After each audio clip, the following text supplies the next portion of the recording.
Mixing by Sidhu Tiwari.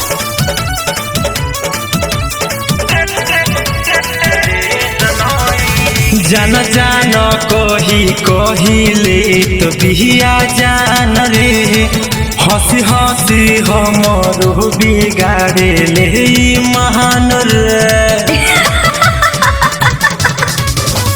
जान जान कहिले तो बिहिया जान रे हंसी हंसी हमरो बिगाड़े ले महान रे।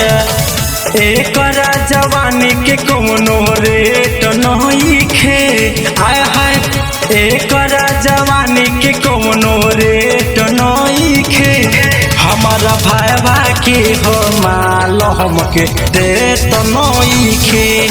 हमारा भाईबा के हो माल हमके देत नइखे।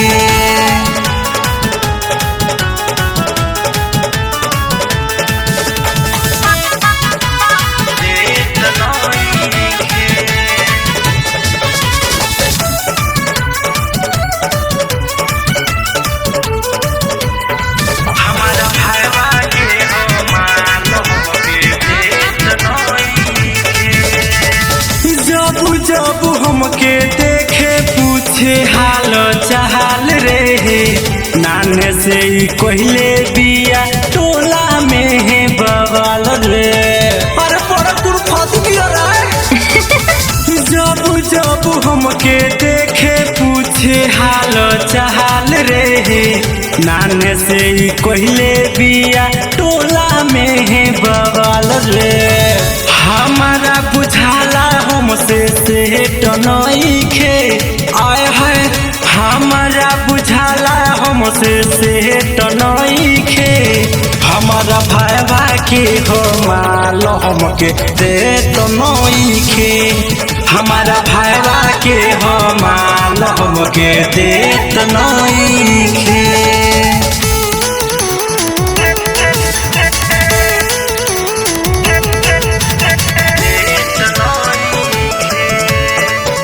संजीवी रिकॉर्डिंग स्टूडियो भोरे।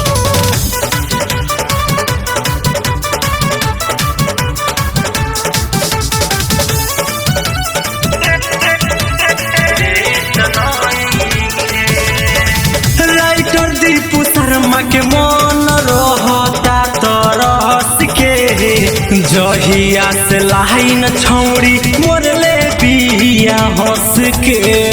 अरे मिंटो तो पगलाइल होता। राइटर दीपू शर्मा के मन रहता तरस के जहिया से लाइन छौड़ी मोरले बिया हंस के। ऋषि राज खातिर कौनो रेट नइखे ए हो ऋषि राज खातिर कौनो रेट नइखे। हमारा भाईबा के हो माल हमके देत नइखे। हमारा भाईबा के हो माल हमके देत नइखे। नजर लग जाई।